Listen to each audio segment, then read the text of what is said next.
এই ক্লাসে তোমাদের সি প্রোগ্রামিং এর প্র্যাকটিক্যাল ক্লাস করাবো, মানে প্র্যাকটিক্যালি তোমাদের দেখাবো সি প্রোগ্রামিং কোডিং কিভাবে করতে হয়। এই প্রোগ্রামটা হচ্ছে যে আমি স্ক্রিনের মধ্যে প্রিন্ট করাতে চাই, this is my first C program, এই লেখাটুকু শুধু প্রিন্ট করাবো।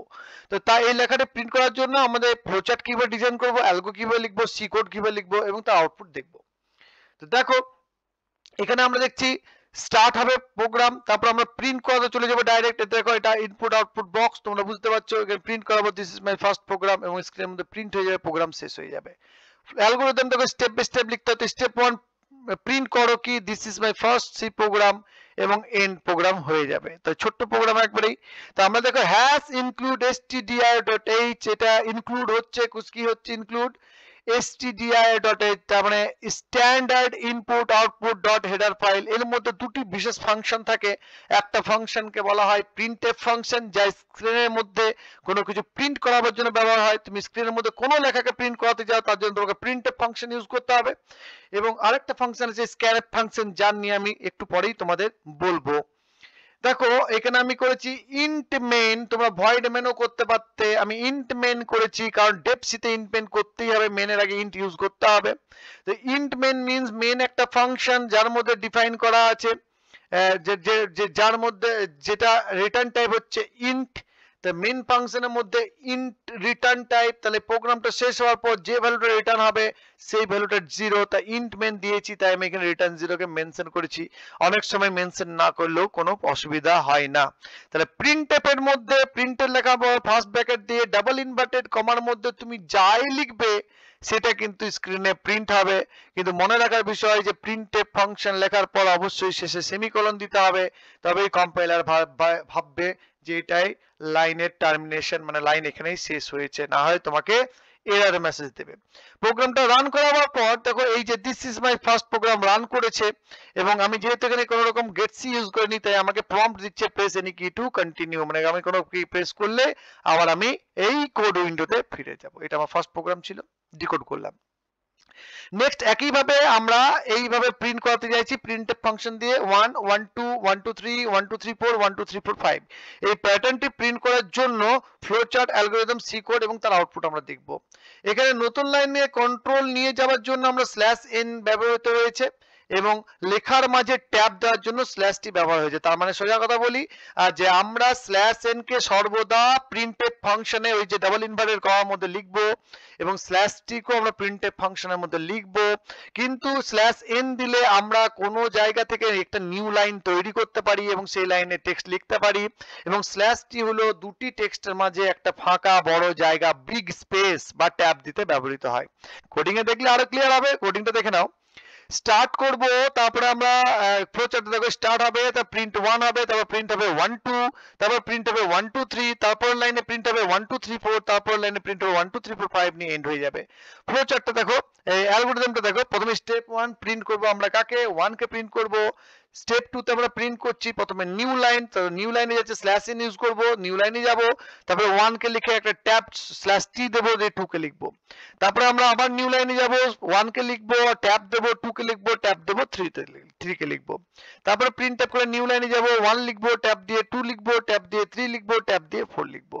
তারপরে স্টেপ 5 এ লিখবো প্রিন্ট নিউ লাইন, নিউ লাইনে নিয়ে আমরা 1 লিখবো, ট্যাব দিয়ে 2 লিখবো, ট্যাব দিয়ে 3 লিখবো, ট্যাব দিয়ে 4 লিখবো, ট্যাব দিয়ে 5 লিখবো, এবং প্রোগ্রাম স্টপ হয়ে যাবে। অ্যালগরিদম এইভাবে লিখতে হয়।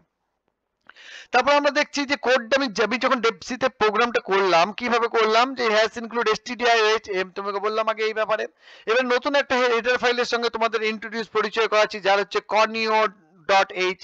এই conio সম্পূর্ণ নাম হচ্ছে console input output header file. এর মধ্যে একটা ফাংশন তোমাদের জানতে হবে যেটা খুব প্রয়োগ হবে, সেটা হলো গেট ch।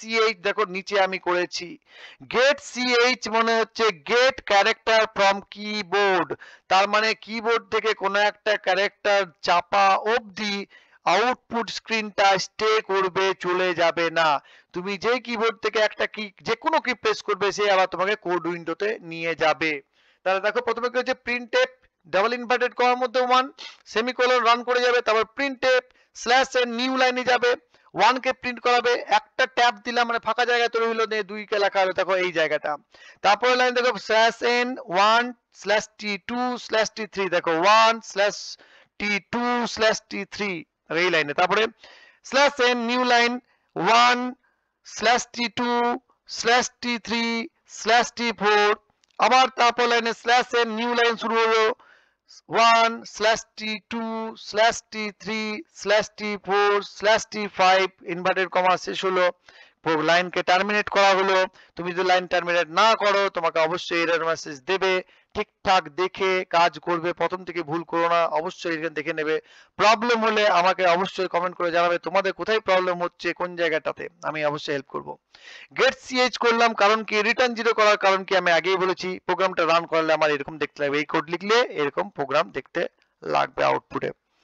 নেক্সট দেখো, আমরা দুটি পূর্ণ সংখ্যা যোগ বিয়োগ গুণ ভাগ ভাগশেষ নির্ণয় করার জন্য ফ্লোচার্ট এঁকেছি, আঁকবো, অ্যালগরিদম করব, সি কোড লিখবো এবং তার আউটপুট দেখবো।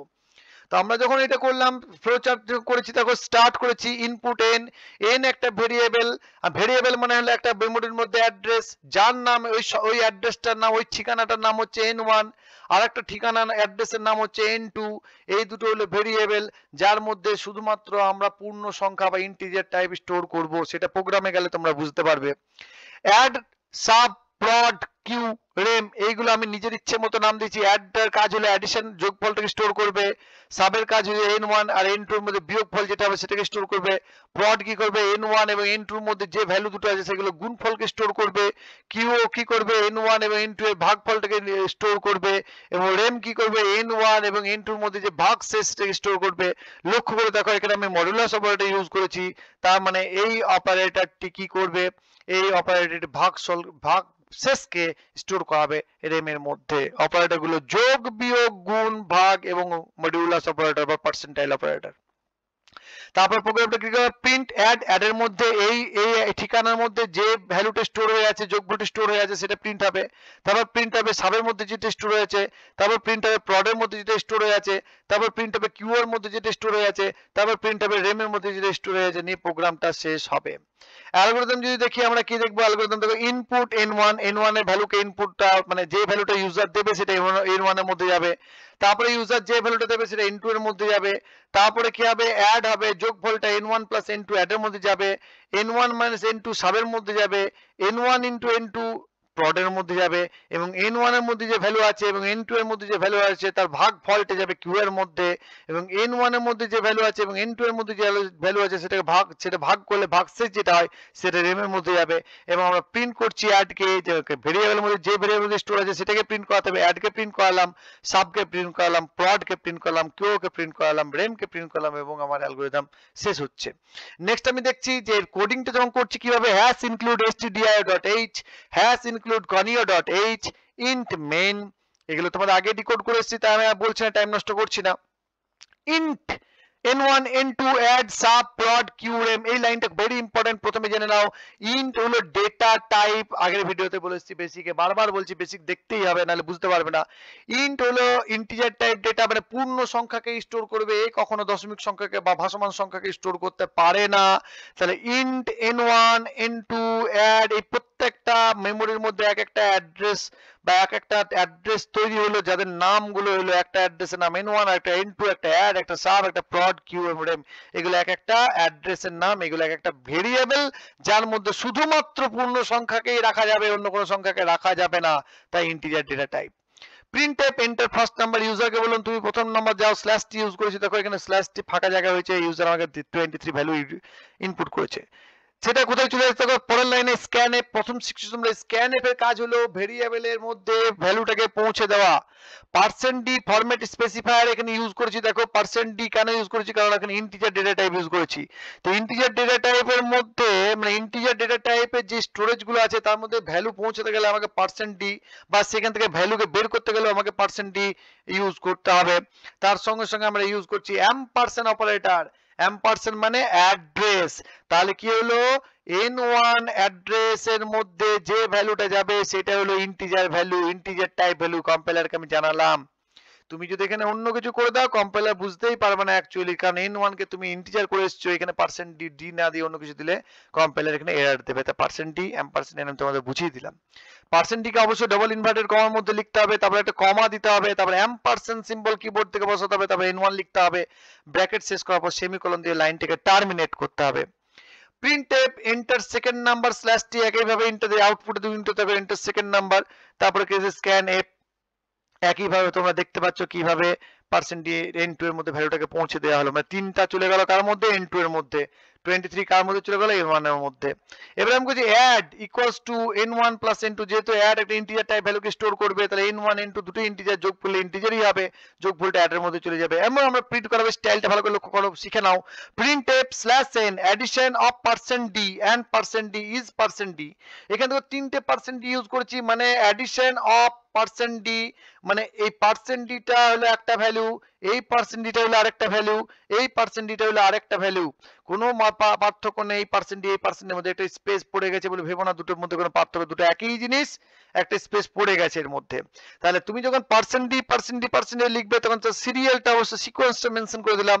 আমি বললাম কম্পাইলারকে প্রথম %d মানে হলো n1 এর মধ্যে যে ভ্যালুটা আছে সেটা বেরিয়ে আসবে, দ্বিতীয় %d মানে n2 এর মধ্যে যে ভ্যালুটা আছে সেটা বেরিয়ে আসবে, তৃতীয় %d মানে n অ্যাডের মধ্যে যে ভ্যালুটা আছে সেটা বেরিয়ে আসবে। তবে printf এর মধ্যে যখন % দিচ্ছি তখন ভ্যালু কিন্তু ভেরিয়েবলের স্টোরেজ থেকে বেরিয়ে আসছে। scanf এর মধ্যে যখন % দিচ্ছি তখন কিন্তু সেই অ্যাড্রেসের মধ্যে ভ্যালু পৌঁছে যাচ্ছে, দুটোর মধ্যে পার্থক্য এইটাই। scanf এর মধ্যে দিলে ভ্যালু পৌঁছে যাবে ওই ধরনের, আর printf এ দিলে ওই জায়গা থেকে ওই ধরনের ভ্যালু বেরিয়ে আসবে। একইভাবে আমি সাব করেছি, দেখো sub equals to n1 minus n2 print করেছি একইভাবে সিরিয়ালি পার্সেন্টেজ গুলো। প্রডের মধ্যে থেকে একইভাবে করেছি, সব একই, n1 n2 প্রড এখানে সিরিয়াল মেনশন করেছি। তারপরে কিউ এর মধ্যে n1 ডিভাইড বাই n2, তার মধ্যে সিরিয়ালটা n1 n2 কিউ কে লাস্টের কিউটা মানে রেজাল্টটা ভালো করে বুঝতে পারছো তো, এইটা 23 প্লাস 3 এবং তার মধ্যে করেছি। দেখো এখানে আউটপুট দেখতে বুঝতে হবে, নাম্বার দিল অ্যাডিশনের মধ্যে, দেখো আমি লিখছি অ্যাডিশন অফ %d মানে 23, n1 এর মধ্যে 23 ছিল, and %d n2 3 ছিল তার মধ্যে, is %d add এর মধ্যে কি হয়েছে দুটো যোগফল 23 আর 3 26। একইভাবে সাবট্রাকশন 23 মাইনাস 3 20, 23 কে 3 দিয়ে গুণ করলে 69, 23 কে 3 দিয়ে ভাগ করলে 7, 23 কে 3 দিয়ে ভাগ করলে 2। বাট এখানে কি দেখলাম আমরা, এখানে কোনোভাবে দশমিক ভ্যালু নিয়ে কাজ করা যাবে না। তার মানে তুমি যদি দুটো দশমিক ভ্যালু দাও, যদি দাও 23.2 প্লাস 3.5, এই প্রোগ্রাম তোমার সে রেজাল্টটা দশমিকে দিতে পারবে না, ওই ইন্টিজারেই ভ্যালুটা দেবে। এবারে আমরা এই প্রোগ্রামটাকে এই দশমিক ভ্যালু দিয়ে বা ফ্লোট ডেটা টাইপ দিয়ে করব, যোগ বিয়োগ গুণ ভাগ শেষ নির্ণয় কিন্তু এখানে করা যায় না, ভাগ শেষ নির্ণয় এখানে করা যাবে না, ভুলবশত এখানে ভাগ শেষটা থেকে গেছে আগের থেকে কপি করার জন্য, এখানে ভাগ শেষ নির্ণয় করা যাবে না, ভাগ নির্ণয় করার জন্য flowchart algorithm C code output. তাহলে এখানে দেখো দশমিক সংখ্যার ক্ষেত্রে মডুলাস অপারেটর ব্যবহৃত হয় না, কারণ আমরা জানি যে 5 কে 2 দিয়ে ভাগ করলে 2.5 ভাগ বলা হয়, তাই 2.5 একটা দশমিক সংখ্যা, তাই যেহেতু এটা দশমিক সংখ্যা তাই এখানে আমি কোনোভাবে পার্সেন্টাইল ইউজ করতে পারবো না, কারণ তো ভাগ তো মিলিয়েই দেবে দশমিক দিয়ে, তাই এখানে ভাগশেষ নির্ণয় করা হয়নি। আমি ভুলবশত ভাগশেষ এখানে লিখেছি, তোমরা এটা রেকটিফাই করে নিও। কোডটা দেখো, কোড একই আছে, শুধু আমি ইন্টিজারের জায়গায় ফ্লোট লিখেছি, ইন্টিজারের জায়গায় ফ্লোট লিখেছি, আগে এখানে ইন্ট লিখেছিলাম এখানে ফ্লোট লিখেছি, আর কোনো পার্থক্য নেই। আর কি পার্থক্য আছে প্রোগ্রামটার মধ্যে, আমি %d যেখানে লিখেছিলাম এখানে সেখানে %f লিখেছি। দেখো যেখানে %d ছিল ওখানে সবই ইন্টিজার টাইপ ডেটা ছিল, তাই সবই %d করেছিলাম, এখানে সবই ফ্লোট টাইপ ডেটা, তাই সবই %f হবে। তোমরা অবশ্যই মাথায় রাখবে কোন ডেটা টাইপ, কোন ভেরিয়েবলটাকে তোমরা ইন্টিজার ডিক্লেয়ার করেছো, কোন ভেরিয়েবলটাকে তোমরা ফ্লোট ডিক্লেয়ার করেছো, তার এগেইনস্টে কিন্তু সেই রকমই ফরম্যাট স্পেসিফায়ার ইউজ করবে। তো এখানে আর কিছু দেখার নেই। আরেকটা জিনিস নতুন দেখা আছে, সেটা হলো যেখানে আমি %.2d লিখেছি, %.2f লিখেছি, 2.2f লেখার কারণ হলো 0.2f নাও লিখতে পারতাম, 0.2f লিখেছি এই কারণে, কারণ আমি চাই যে দশমিকের পর দুটো সংখ্যা থাক। তো দশমিকের পর তুমি যতগুলো সংখ্যা রাখতে চাও পয়েন্ট দিয়ে সেই সংখ্যাটা দেবে, তারপরে f লিখবে। তো দেখো প্রত্যেকটা দশমিকের পর দুটো করে সংখ্যা রেখেছে, কারণ প্রত্যেকটা 0.2f করে এসেছি, বাকি আর কোনো পার্থক্য নেই এই প্রোগ্রামটার মধ্যে। শুধু তোমাদের দেখালাম আমি ফ্লোট ডেটা টাইপের ইউজ এবং %f এবং %.2f এগুলো কি কাজ।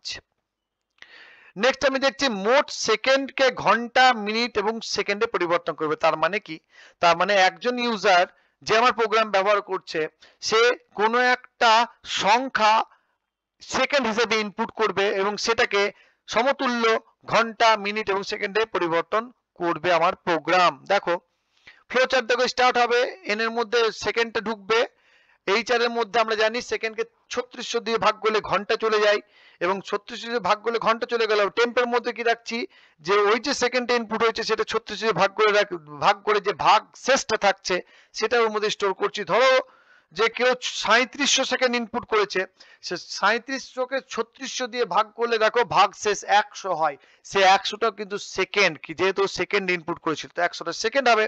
আবার সেই সেকেন্ড 100 যেটা থাকলো সেটাকে 60 দিয়ে ভাগ করাচ্ছি, তা আমরা জানি যে সেকেন্ডকে 60 দিয়ে ভাগ করলে মিনিট পাওয়া যায়, তাই আমরা এখানে মিনিট পেয়ে যাচ্ছি। এবং সেই যে টেম্পের মধ্যে 100 সেকেন্ড আছে সেটাকে 60 দিয়ে ভাগ করার পর যে ভাগ শেষটা পাচ্ছি সেটাও তো সেকেন্ড, তো সেকেন্ডের মধ্যে সে ভাগ শেষটা ঢুকে যাচ্ছে। লজিকটা ঠিক করে ক্লিয়ার করবে। প্রিন্ট করছি এইচআর এর মধ্যে যা আছে, মিনের মধ্যে যা আছে এবং সেকেন্ড মধ্যে যা আছে, তাহলে সেটা প্রিন্ট করাবো। আমরা কি করছি, অ্যালগরিদম দেখো, input second as an, HR এর মধ্যে চলে যাচ্ছে n ডিভাইড বাই 3600, টেম্পের মধ্যে চলে যাচ্ছে n মডিউলাস 3600, মিনের মধ্যে চলে যাচ্ছে টেম্প ডিভাইড বাই 60, সেকেন্ডের মধ্যে চলে যাচ্ছে টেম্প পার্সেন্টাইল 60, প্রিন্ট হয়ে যাচ্ছে এইচআর মিন সেকেন্ড, এন্ড হয়ে যাচ্ছে প্রোগ্রাম। এখানে লক্ষ্য করে দেখো কোডিংটাকে হচ্ছে hash include stdio.h, hash include conio.h, int main integer এন্ট, আমি ইন্টিজার ভ্যালু নিয়ে কাজ করছি, প্রিন্ট করছি enter number as of second, ও সেকেন্ড ইনপুট করছি, এখানে 3700 সেকেন্ড ইনপুট করা হয়েছে, দেখো এন্টার নাম্বার অ্যাজ সেকেন্ড, এখানে একইভাবে প্রিন্ট হয়েছে, স্ল্যাশ টি ইউজ করেছে, এখানে একটা ফাঁকা জায়গা তৈরি হয়েছে, ও ইনপুট করেছে ইউজার 3700। এইবারে দেখো এটা নিয়ে কাজ করা শুরু করছি, তাহলে n1 এর মধ্যে কত পৌঁছে দেওয়া হলো, 3700 পৌঁছে দেওয়া হয়েছে। এবারে হবে দেখো এইচআর এর মধ্যে 3700 ডিভাইড বাই 3600, তাহলে কত হচ্ছে 100, 100, 3700 ডিভাইড বাই 3600, তাহলে 100 যাবে এইচআর এর মধ্যে, তো এইচআর এর মধ্যে গেল 100, নট সরি 1 যাবে এর মধ্যে, তো এর মধ্যে 1 চলে এলো। টেম্পের মধ্যে কত যাবে 100, কারণ 3700 থেকে 3600 ভাগ করলে ভাগ শেষ 100 হয়, 100 টেম্পের মধ্যে যাবে। মিনের মধ্যে যাবে 100 ডিভাইড বাই 60, মানে 1 মিনের মধ্যে যাচ্ছে দেখো 1, এবং সেকেন্ডের মধ্যে যাচ্ছে 100 ডিভাইড বাই 60 ভাগ শেষ 40 এর মধ্যে চলে যাচ্ছে। এবার জাস্ট আমরা সিরিয়ালি প্রিন্ট করছি, percent d second equals to percent d hour slash t, percent d minute slash t, percent d second n, প্রথমেরটা এন, তাহলে এন এর মধ্যে কত ঢুকেছিল 3700 সেকেন্ড, তো 3700 second equals to percent d hour, আওয়ারের মধ্যে 1 আওয়ার, আওয়ারের মধ্যে যেটা ঢুকে আছে, মিনিটের মধ্যে যেটা ঢুকে আছে, সেকেন্ডের মধ্যে যেটা ঢুকে আছে। আমরা এখানে দেখো মিনিট সেকেন্ড পুরো লিখলাম, কিন্তু এখানে এম করেছি, মিন করেছি, চেক করেছি। আমরা ভেরিয়েবল যে নামে ডিক্লেয়ার করব সেই নামে প্রোগ্রামে ইউজ করতে হবে, প্রিন্টএর মধ্যে কি লিখছি সেটা ইম্পর্টেন্ট নয়। তাহলে এইভাবে আমরা প্রিন্ট করে নিলাম, গেট সিএচ করলাম এবং রিটার্ন 0 করলাম। নেক্সট, মোট দিনকে বছর, মাস ও দিনে পরিবর্তন করার ফ্লোচার্ট অ্যালগরিদম সি কোড এবং তার আউটপুট আমরা দেখব। তো টোটাল দিন দেবো, ধরো কেউ 1000 দিন দিল, কেউ 2000 দিন দিল, কেউ 500 দিন দিল, সেটাকে কত বছর, কত মাস, কত দিন হয় সেটা পরিবর্তন হবে। এবারে আমরা দেখছি তার ফ্লো চার্টটা স্টার্ট করলাম। স্টার্ট করার পরে আমরা বললাম ইনপুট এন কে দিনটা ইনপুট করো, আমরা ইয়ার মানে আমরা জানি 305 দিনকে 365 দিয়ে ভাগ করলে ইয়ার পাওয়া যায়, এবং যেটা অবশিষ্ট পড়ে থাকে সেটা টেম্পের মধ্যে থেকে গেল।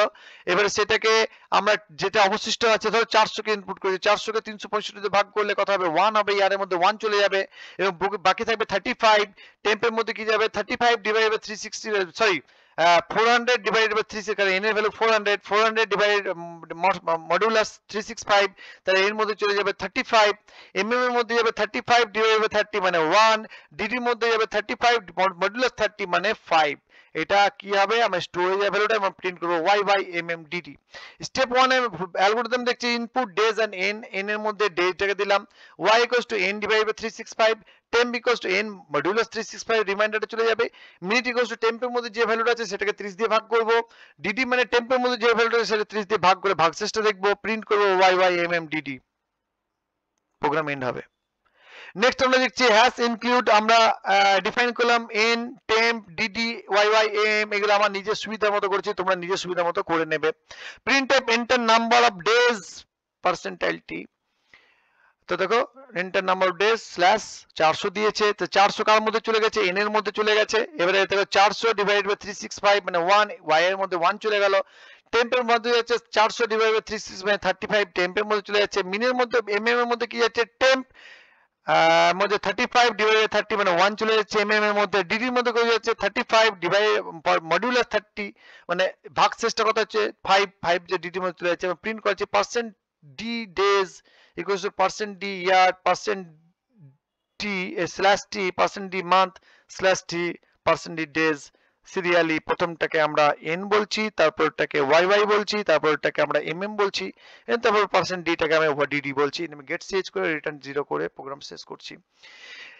দেখো এন্টার ফার্স্ট নামে 400 দিয়েছিল, 1 বছর 400 দিন মানে 1 বছর 1 মাস 5 দিন হিসাব হয়েছে। তাহলে আমরা দেখলাম যে প্রোগ্রাম কিভাবে কোড লিখতে হবে এবং আমরা দেখলাম যে কিভাবে আউটপুট জেনারেট করা যায়। তো তোমরা প্রোগ্রাম স্টেপ সিতে করো, যেখানে করো তোমরা আউটপুট বাটন খুঁজে নিও, অবশ্যই কম্পাইল করাবে এবং সেটাকে রান করাবে।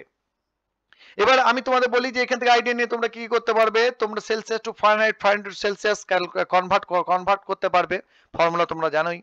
তোমরা মিলিমিটারকে সেন্টিমিটার, কিলোমিটার, মিটারে কনভার্ট করতে পারবে, তারও তোমরা ফর্মুলা জানো।